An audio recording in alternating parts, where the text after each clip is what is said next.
This is the BioCentury Show.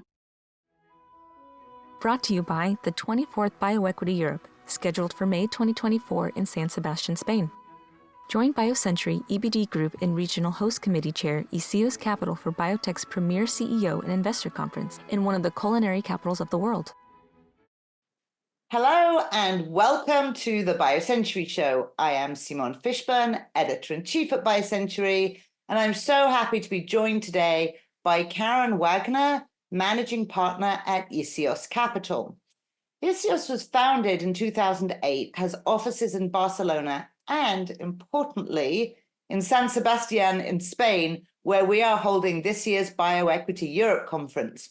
We're going to get into some discussion about the Spain ecosystem shortly, but I want to give you a very brief background on Karen, who joined Ysios in 2008 with more than 10 years' experience in BD, having worked in biotech and pharma companies. Karen is now on the board of 5 companies, all in Europe, and 2 of which are in Spain. So Karen, that is a great place for us to start. San Sebastian has many wonderful things about it. I think it's more commonly known as a gastronomic center. We could talk about that, but I think we probably shouldn't. So why don't we talk instead about the Spain ecosystem, which is what brings us there, of course. What can you tell us? Not many people in the US know that much about it, maybe outside the US either. Talk a little bit about the Spain ecosystem and why San Sebastian. Okay. First of all, thanks a lot for having me. It's a great pleasure and an honor to be here. And of course, we're very excited about bioequity and the opportunity to host it and to welcome all these international visitors who hopefully will not only enjoy the great food, but also hopefully good weather. It rains a lot in San Sebastian. So those of you that think you may be escaping the windy, rainy London or US, you may not be so certain. Yeah, anyway, but I want to say that they can still come inside and have great discussions and partnering meetings, right? And finance. Absolutely, they should even spend more time, yes. So Biotech in Spain, as you already mentioned, we got started in 2008. We were the first venture capital fund in biotech in Spain at the time. Now, of course, this is a long time ago. We've seen the ecosystem for 15 years. And we're proud that many of the companies that are now emerging as clinical stage companies are companies we financed in the beginning. So we certainly played a big role in that ecosystem coming together.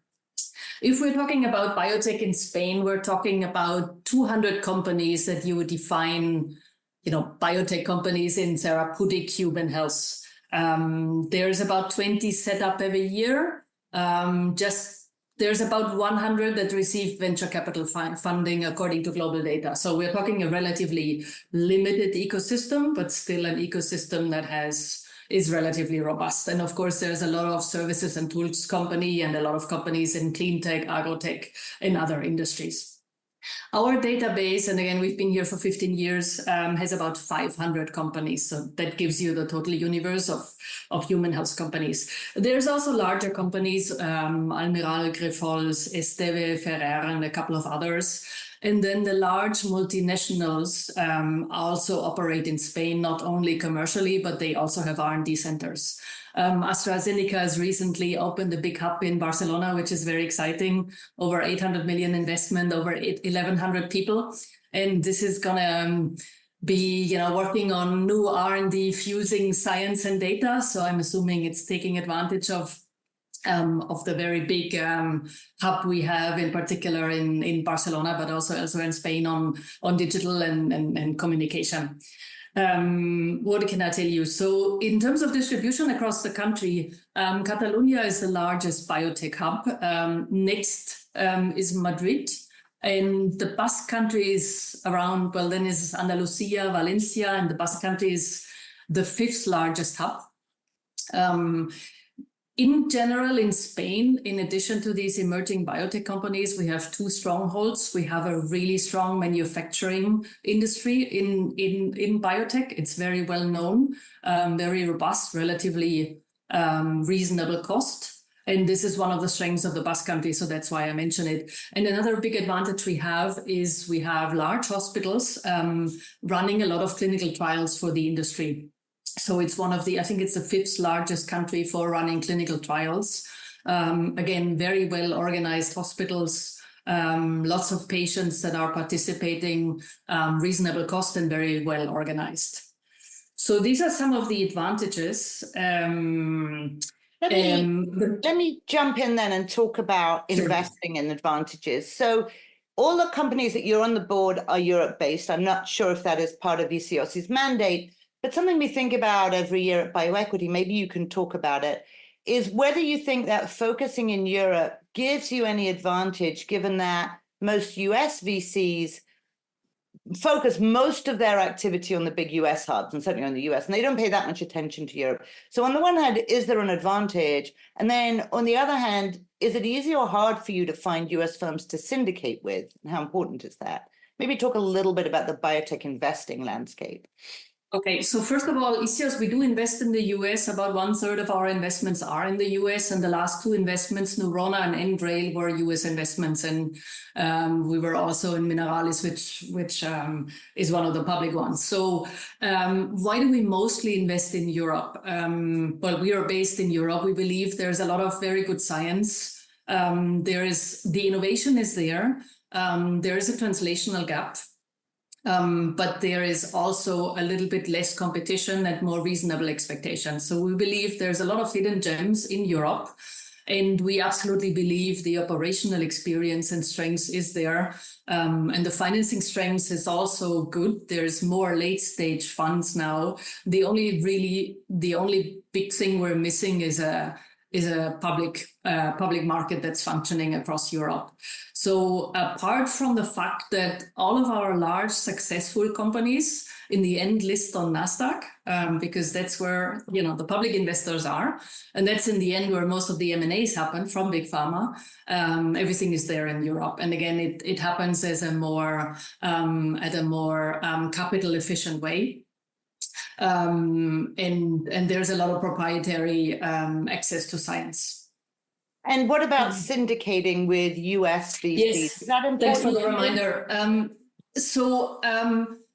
Europe faces some challenges with the regulations and the languages in the different countries. So we usually see that international investors, in particular US investors, start syndicating when they know a particular venture fund.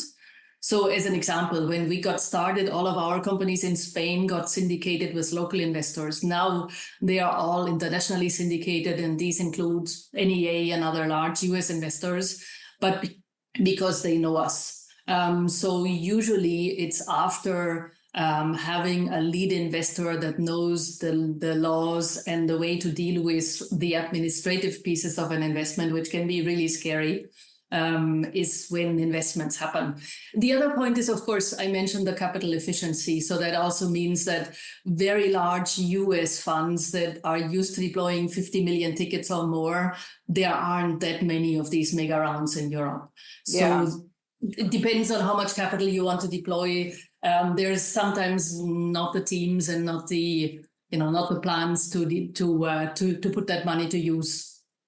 Well, let's turn now, to one question that is the theme of this year's BioEquity Europe, which is rising above the noise. And I want to explain that the idea is that even after the downturn and what a lot of people see as a sort of culling of biotechs, there's still many, many companies out there looking for financing and deals.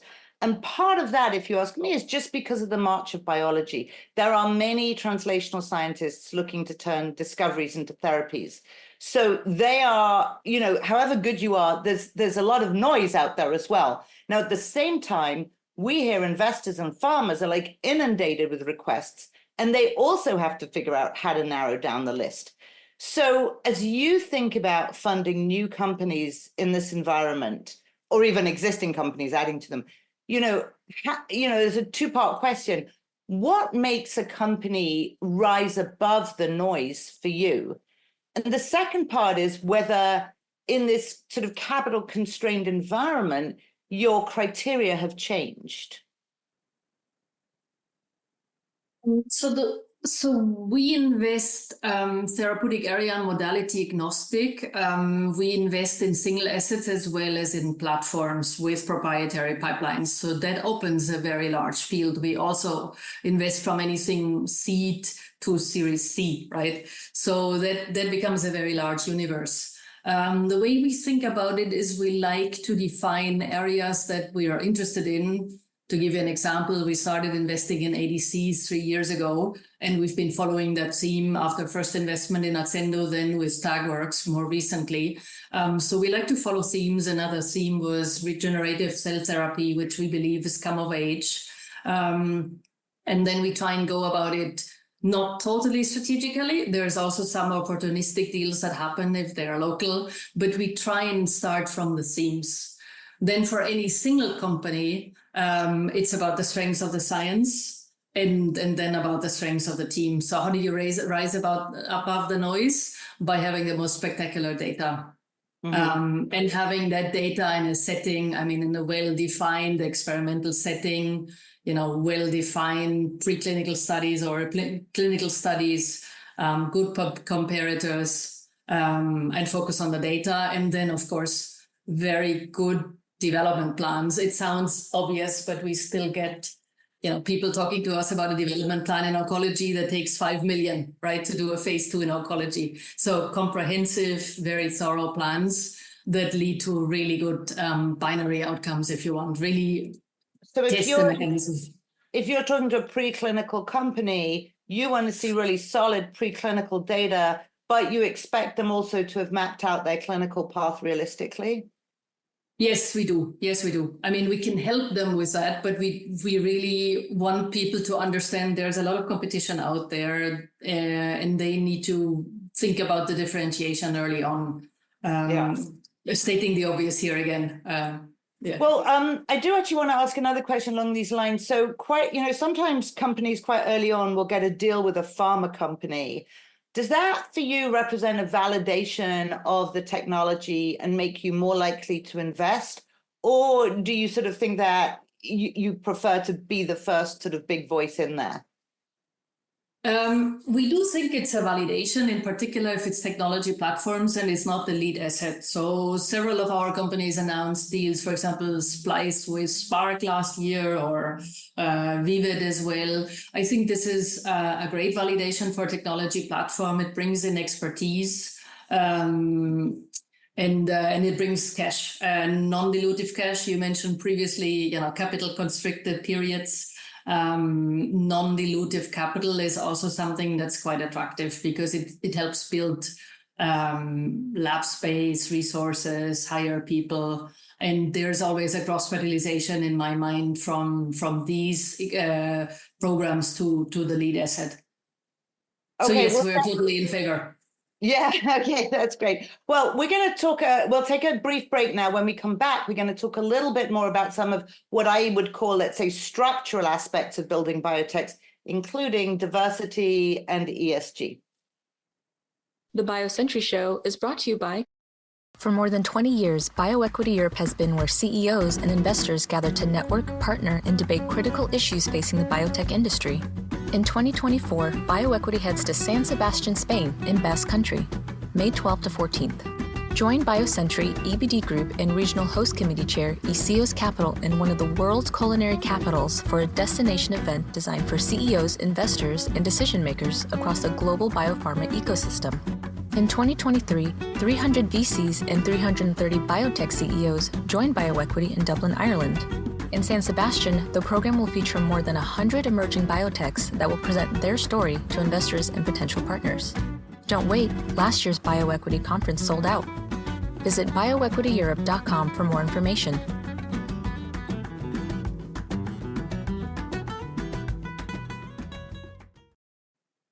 We are back at the BioCentury Show with Karen Wagner from Ysios Capital. Karen, before the break, we talked about some of the criteria that you use in terms of looking for companies to invest in, rising above the noise. Now, I want to talk about what I, as I said, have referred to as structural things. It's no secret that I'm a big proponent of diversity measures. I personally have also written recently about what I consider a hit to the DEI movement in the US in particular. Either way, I think it's clear that the ground is shifting to some degree in enthusiasm, but I think there's no lack of need for more diversity in leadership. I want to ask you, because I know you've been very active in this area, how are you looking at this landscape as a member of Biotech and as a VC? And let's talk first about sort of executive teams in biotech companies. So for us, this comes from ESG. Very basics.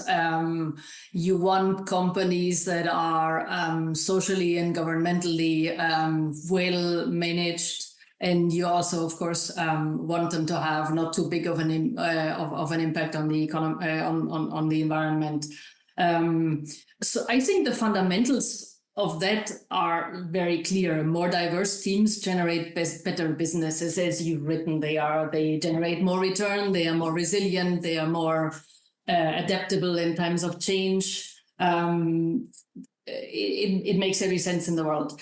In Europe, ESG is a lot more prominent than in the US, and it continues to be implemented. So I think from the side of limited partners, from the side of governments, this stream continues. And diversity for me is embedded within the G part. So how do we think about it? Okay, we as a general manager GP group of Ysios, we're majority women run. Of course, we see the world a bit differently. For us, this comes naturally. If we look at our statistics, we have more diverse companies than the universe that's out there. But I can't really tell you if it's because we don't have a bias or less of a gender bias. We have less of a discussion in Europe about ethnical diversity, just because there is less ethnical diversity here in Europe. So it's mainly a discussion about gender diversity. European laws are also a lot more restrictive about disclosing, sexual preferences or things. So we have to tread very carefully. Even with trying to go further beyond gender diversity, that's obvious. How do we think about it in our company? So first of all, for all these topics, we're trying to use our network to bring more senior people in. We also implement some HR policies in our portfolio companies. And of course, we have HR policies within Ysios to have unbiased selection processes for candidates, blinded case studies, and so on and so forth. Otherwise, there's really no magic beyond that. We are monitoring ESG. We are also providing our company's tools for ESG. But we're not enforcing, we're trying to enforce on a senior management level, but we can't really enforce hiring of any people. They are too small companies to have candidates that don't deliver. As you've written, I think this is a critical point. Every single individual that we hire into our companies on a senior level needs to deliver. So I want to come back to ESG broadly in a minute, but I'm going to stay with this because, as you know, I'm doing an analysis, or have done an analysis on companies in Europe that rose above the noise. And I have to tell you, there's really, really very few of the companies that were, got the most funding or got deals with farmers. That's our cohort of companies. There's very few with women CEOs, and there's a lot of founder CEOs. And it really seems that there's just a lot more founder CEOs who are male than female. So this isn't really a pipeline issue of, people have been there for that long. So even outside of Ysios, do you think that there are, still a lot of sort of inherent biases that you might be more willing to take? Sorry, when I said founder CEOs, many of them are first-time CEOs as well. They're founder CEOs, first-time CEOs. And so do you think that there's still really just a lot of cultural or other factors behind the idea that, people are more willing to take a chance on a first-time CEO who's male than female? Yeah, I think there are several. I mean, we don't have any proprietary research into this. And I can't speak for Ysios. My personal opinion is it's a combination of two things. Yes, there are very strong cultural reasons why women don't raise to CEO in the first place. And there are certainly reasons why investors would prefer a CEO they've known before, a serial entrepreneur who is much more likely, to be a man than a first-time female CEO. So we see quite often a push from investors once an investment has happened to change the CEO, and then of course to go to work with somebody that that the VCs on the board have known before, which again is usually a male. So there's a couple of really important topics here that we need to tackle. And it's a very slow going process, right? Because you don't get serial women entrepreneurs unless you financed the ones before. But I mean, if I look at our statistics in Spain, about 22% of the companies are supposed to have female CEOs, and if you look at the percentage that has mixed gender teams, it's over half. So, you wrote about this too. We shouldn't only look at women CEOs, but we should at the mixed teams and where women are able to have to gain leadership experience from a C-suite, which then next time around, I think they are more likely to take a CEO job. So one more question on this line is about the VC universe. We've also focused on that at BioEquity in partnership with young VCs and other groups. And, do you find that there's any pressure from LPs? Are LPs interested in having VCs have women investors, in their teams?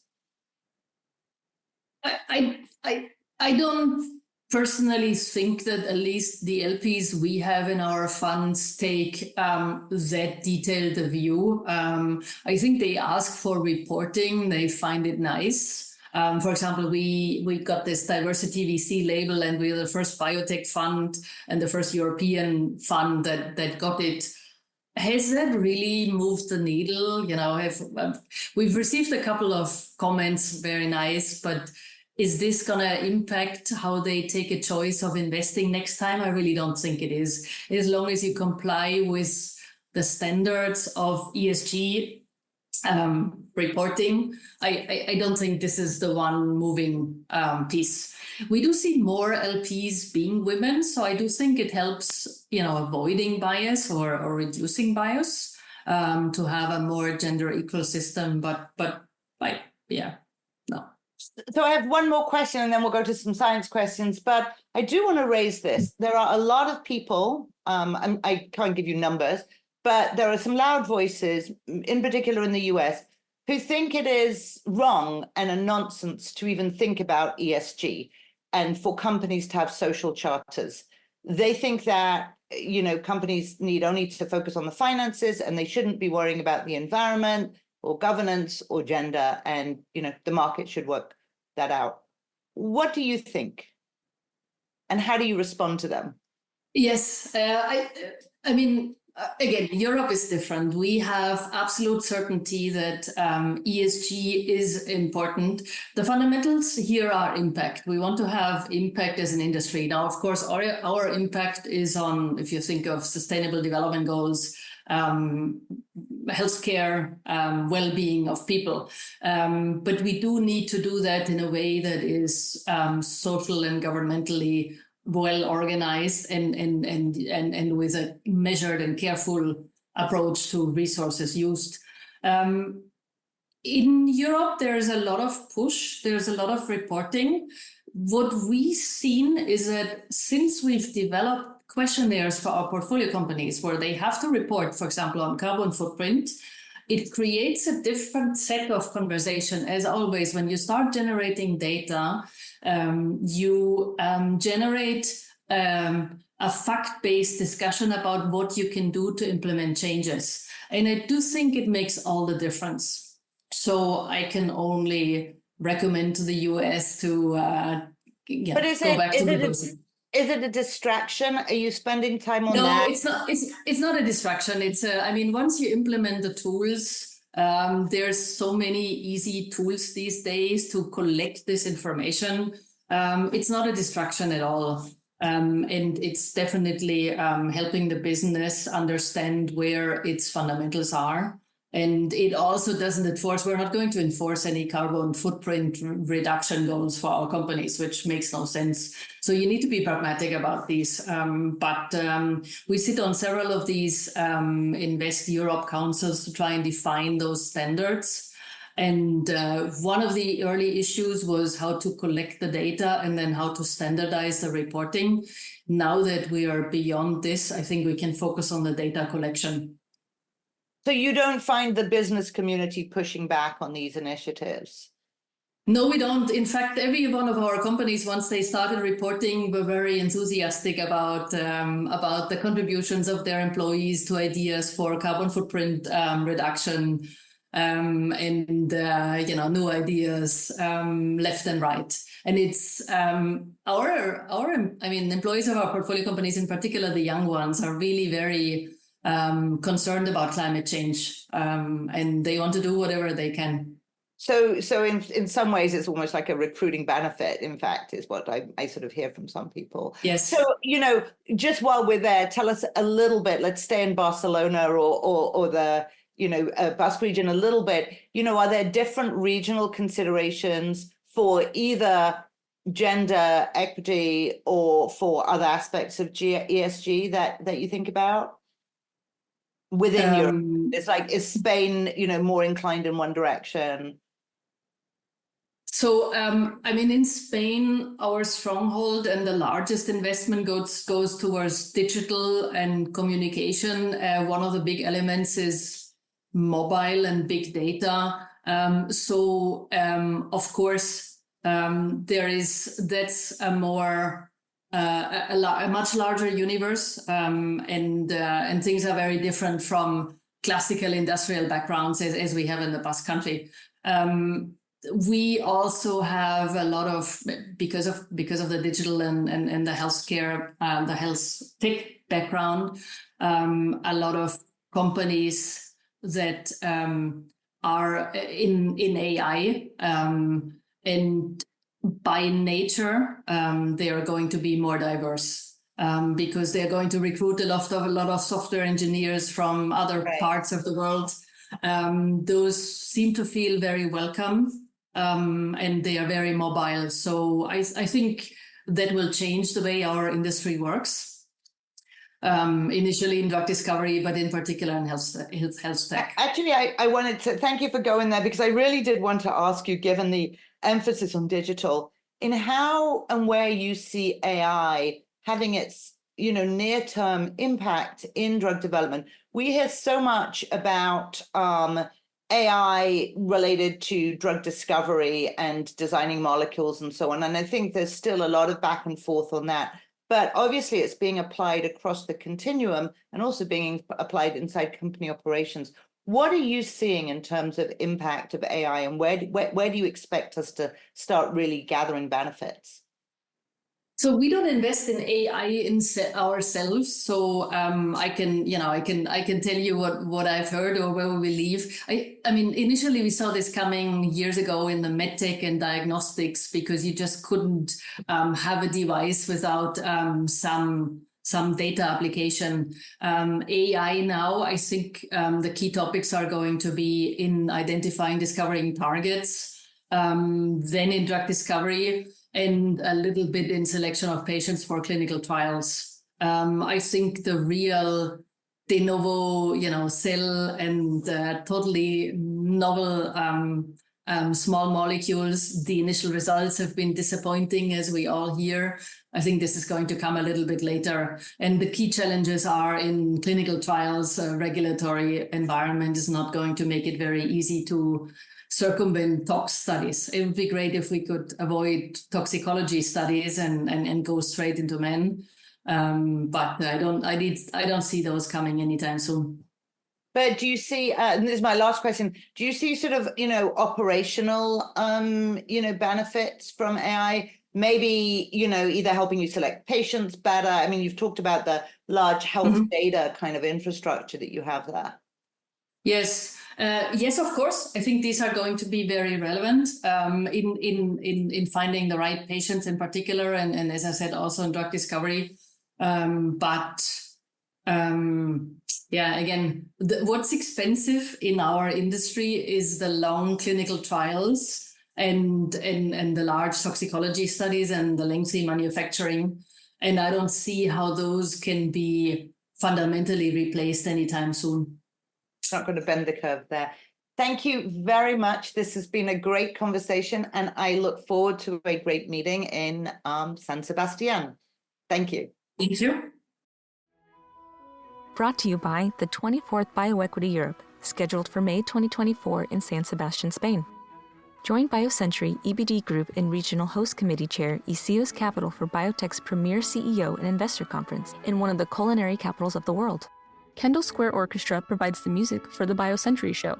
The group connects science and technology professionals and other members of the greater Boston community to collaborate, innovate, and inspire through music while supporting causes related to healthcare and education.